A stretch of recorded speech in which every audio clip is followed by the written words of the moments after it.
Magandang araw po sa inyong lahat, lalo na sa ating mga pinuno, kawal at kawani ng Hukbong Katihan ng Pilipinas. Ako po si Father Dion, ang Post-Catholic Chaplain ng Headquarters and Headquarters Support Group, Philippine Army. At ito po ang Salita ng Diyos, ang ating gabay. Ngayon po ay Saturday, April 5, 2025 at ginugunita po natin ang kapistahan ni San Vicente Ferrer. Sa ating ebanghelyo ngayong araw, makikita natin ang pagkakahati ng opinyon tungkol kay Jesus.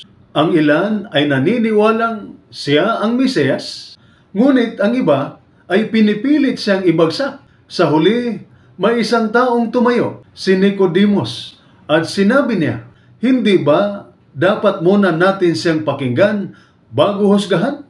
Sa panahon natin, madaling sumunod sa agos. Mas madali ang manahimik kaysa magsalita ng tama.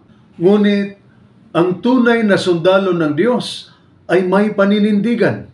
Ngayong kapistahan ni San Vicente Ferrer, ginugunita natin ang isang taong hindi natakot mangaral ng katotohanan kahit hindi ito tanggap ng karamihan. Ginamit niya ang kanyang salita at buhay upang ilapit ang mga tao sa Diyos.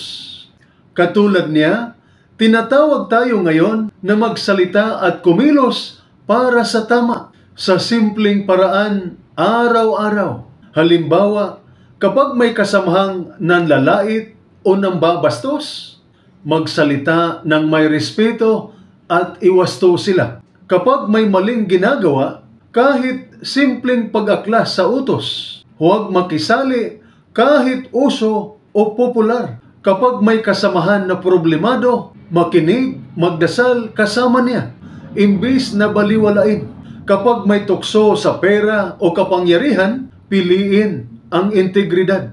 Hindi mo kailangang maging pare, pastor o chaplain o preacher para tumindig sa tama.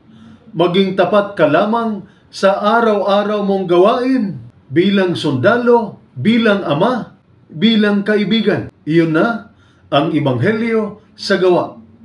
Ito po ang salita ng Diyos, ang ating gabay. Manalangin tayo.